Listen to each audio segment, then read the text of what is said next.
I wanted to touch on a point. Everywhere I was looking around for your a lot of reference for this interview. Did see a lot of things saying that you don't really listen to Portishead, or you don't listen to a lot of people. It's sort of, you're always in that bag. People always put you in that bag. But yet on Council Estate, is it Council Estate? Is there not a Portishead sample? No, people have said that. Yeah. No, it's just me mucking around on the keyboards. Because I thought it almost sounds a little bit like that remix that you've done with Karma Coma as well. There's a particular note or maybe sound on there as well. I think it's maybe the same note. Yeah. But no, not at all.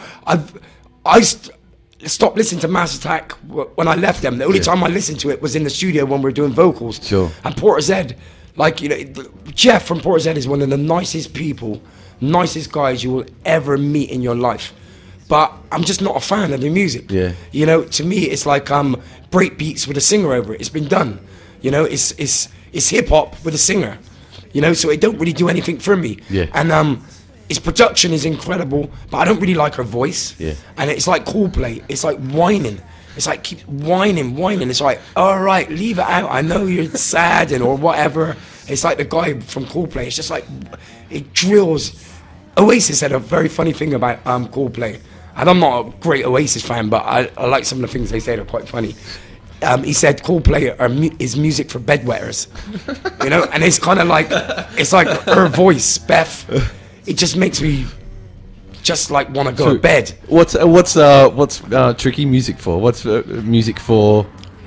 For the paranoid, maybe.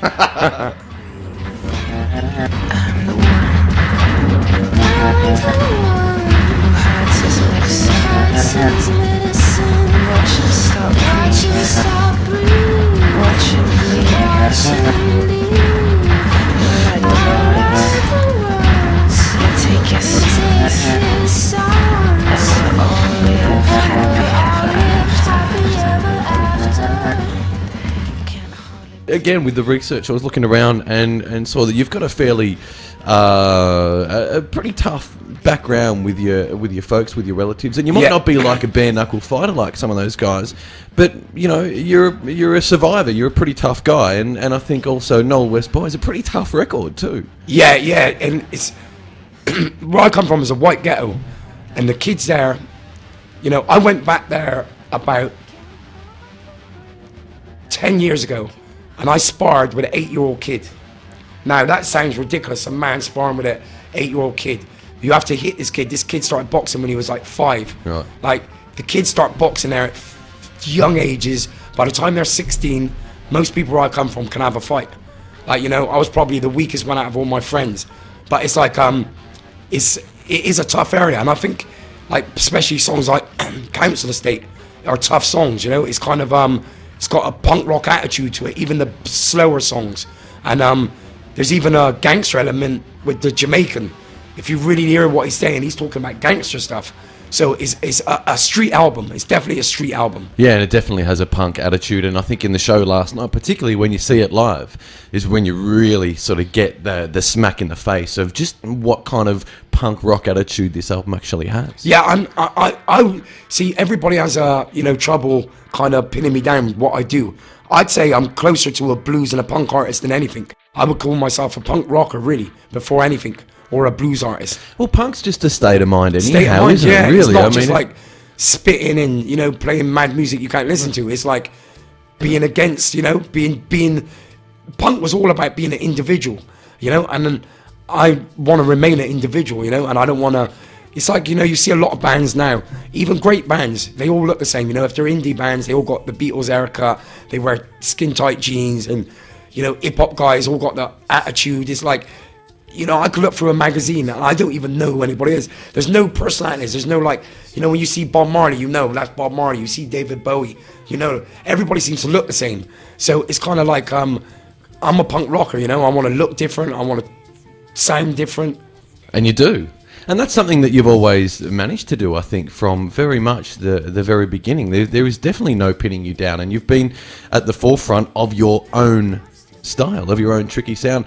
And it's funny, you've really got a stranglehold on that sound, because if anyone even comes close to sounding even a little bit like it, they just get blown off as being a tricky wannabe. Yeah, it's kind of sad. It's like, over the years I've seen bands like from bands like Lamb to whoever, and they don't have a lot of luck if they do.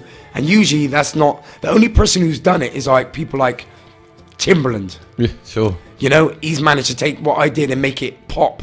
Like all the early Missy Elliott albums and the Aaliyah albums, I could see these definitely ripped me off, you know. And then I got fans who are like, you know, like Tool are fans, but Tool are smart. They ain't gonna try and do what I do, you know. Yeah, I don't think it's good to try and follow any artist, really, because if you sound like someone, it's kind of like, you know, it's harder to get through. Again, we get round and round. I get a drink. I guess it's always my round. Can you get me that drink? You know, that's another thing I didn't realise that you spent some time inside when you were a bit younger. Yeah, but I was very lucky. It sounds like it. You only did a few months, right? Yeah, and when I went in there as well, there was a guy from my neighborhood who like robbed an old lady, and that's a no-no from my neighborhood. But he told people different in jail. He told people he'd done all this hardcore stuff, so he was well respected. So the first day when I went into association, he shouted out my name, and I'm like, yo, you're an idiot. So people thought for me to call this guy an idiot, because they believed his bull, and people left me alone. But it was just lucky. I have lucky times like that.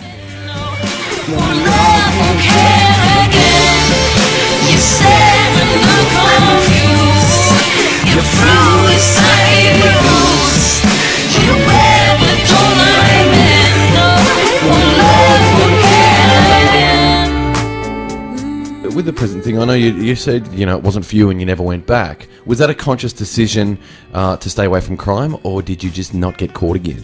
I didn't totally stay away from crime because, you know, sometimes, you know, I needed money. But it was a conscious decision because what shocked me about the prison system is they really don't care if you live or die. That was a shock to me. Now, I can understand if you do something wrong, you have to pay for it. But they should be taking care of you.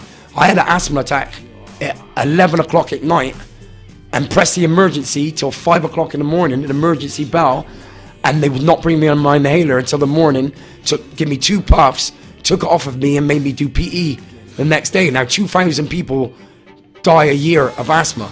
Now I could have died in that cell. That shocked me, and that made me very bitter. I didn't like policemen after that. I didn't like judges, and the same day I was in court, I seen a magistrate put a woman in jail with 2 kids, and he asked her repeatedly, why haven't you paid your fine?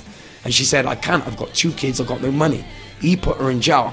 That made me hate magistrates, judges, the system. Left a really nasty, bitter mark on me. Yeah, which is, you know, interesting, and it does come out in your music, I've got to say, as well. And even in this particular album, I suppose, because you're actually revisiting those times. Yeah, especially council estates, you know. I felt at the show last night at the Prince that almost I was at a Rage Against the Machine concert. You know what I mean? That is more you know, like bands like the Specials, you know, the aggression on stage. Like Terry Hall didn't do much, but there was that energy, like, you know, it was a tough energy. So it's like more like the Specials, and I'm a bit angry about stuff, you know, and I think that comes out on stage. And I go to a different place. It's like a voodoo ceremony, speaking in tongues.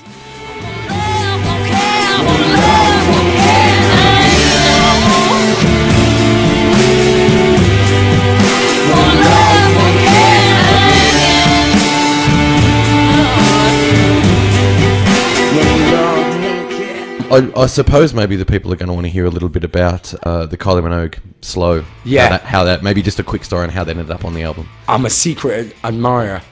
Not anymore. There's not. I'm very secret. And it's a great song, incredible song. It is. But I met her once years ago, and I've met her a few times since. And she really impressed me for what a big star she is, how humble and cool and normal she is. And funny. Yeah. And she really, really left a mark in my mind. I'm like, what a star. You know, it's like, and she gets a bad rap for being corny and stuff.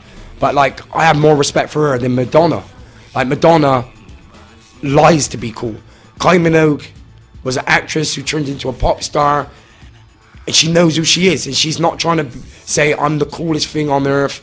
She's honest. She does her own thing. Does her own thing. That's kind of punk in itself. Punk in itself, yeah. And Kylie I think Minogue the punk. she gets a bit you know, I think she gets a bit like, you know, people make fun of her, she's corny. I don't think there's nothing corny about her. I think she's a great artist. And like in the Slow video, for instance, she doesn't do anything, but you just can't take your eyes off of her. She's just like, you know, she has an aura. She's a old school superstar.